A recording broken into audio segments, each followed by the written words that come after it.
Magandang umaga po sa ating lahat. Ngayon ay araw ng Huwebes. Sa kasalukuyan, patuloy yung ating monitoring dito sa low pressure area. Huli nating namataan sa may layong 395 kilometers sa may west-southwest ng Puerto Princesa City sa may Palawan. Itong nasabing low pressure area ay nananatiling mababa yung tsansa na maging isang bagyo sa mga sunod na mga araw at possible na lumabas ang ating Philippine Area of Responsibility ngayong araw. Samantala, ang patuloy yung pag-iral ng northeast monsoon sa may bahagi ng extreme northern Luzon at sa nalalabing bahagi naman ng ating bansa. Kung iral itong tinatawag natin na easterlies o yung mainit na hangin na nagmumula sa karagitang Pasipiko.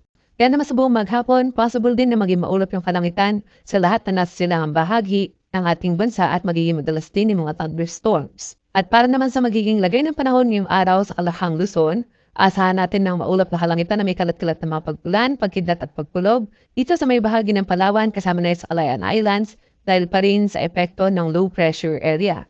Samantalang hanging amihan naman ang nakakaapekto sa may siling northern Luzon na magdadala ng maulap na kalangitan na may mga pagkulan o may hinang pagulan o pag-ambon sa may bahagi ng Batanes at Cagayan kasama na sa Babuyan Islands at sa nalalabing bahagi ng Luzon kasama na dyan ng Metro Manila, bahagi maulap hanggang sa maulap na kalangitan na may mga pulo-pulong mga pag-ulan, pagkidat at pagpulog, especially sa hapon at sa gabi.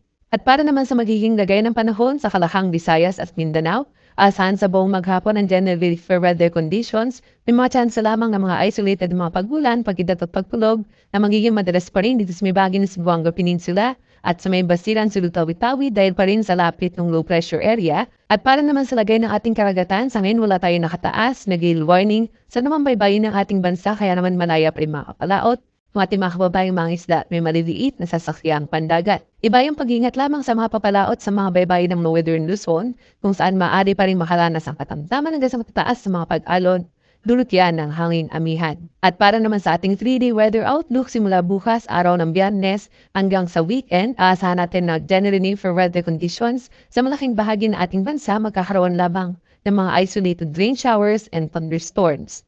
And by Saturday evening hanggang Sunday na umaga, inaasahan natin na magkakaroon ng panibagong bugso ng hanging amihan kung saan makakaapekto ito sa may bahagi ng northern Luzon.